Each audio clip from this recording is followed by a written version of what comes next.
High everyone, यदि तपाईँ पनि एउटा eSewa युजर हुनुहुन्छ र तपाईँको eSewa एकाउन्ट कारणवश ब्लक भएको छ भने आज हामी यस भिडियोमा eSewa किन ब्लक हुन्छ र यसलाई कसरी अनब्लक गर्ने भन्ने विषयमा बताउन गइरहेको छु। सो भिडियोलाई अन्तिमसम्म हेर्नु होला है। तर साथै हाम्रो च्यानलमा नयाँ हुनुहुन्छ भने सब्स्क्राइब गर्न नबिर्सनु होला। eSewa एकाउन्ट चाहिँ किन ब्लक हुन्छ त भन्ने विषयतिर आज लागौँ।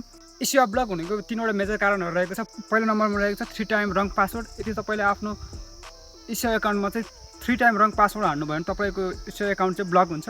दोस्रो नम्बरमा रहेको छ एमाउन्ट मोर देन लिमिट। यदि तपाईँले eSewaले तोकिएको भन्दा बढी मात्रामा eSewa एकाउन्टमा ट्रान्जेक्सन गर्नुभयो भने चाहिँ तपाईँको एकाउन्ट चाहिँ लक हुन्छ। तेस्रो नम्बरमा रहेको छ इलिगल ट्रान्जेक्सन।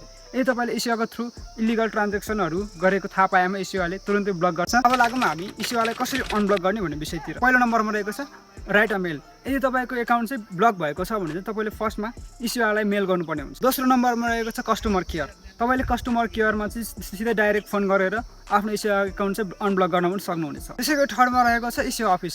यदि तपाईँको eSewa एकाउन्ट चाहिँ ब्लक भएको छ र तपाईँले आफ्नो नजिकै रहेको eSewa अफिसमा गएर चाहिँ त्यहाँ गएर अफिसमा गएर मेरो eSewa एकाउन्ट ब्लक भएको छ, यसलाई अनब्लक गर्नुहोस् भनेर तपाईँले eSewa अफिसमा गएर पनि अनब्लक गर्न सक्नुहुन्छ। आजको यस भिडियोमा चाहिँ मैले तपाईँहरूलाई eSewa ब्लक किन हुन्छ र यसलाई कसरी अनब्लक गर्न सकिन्छ भन्ने विषयमा बताइसकेको छु।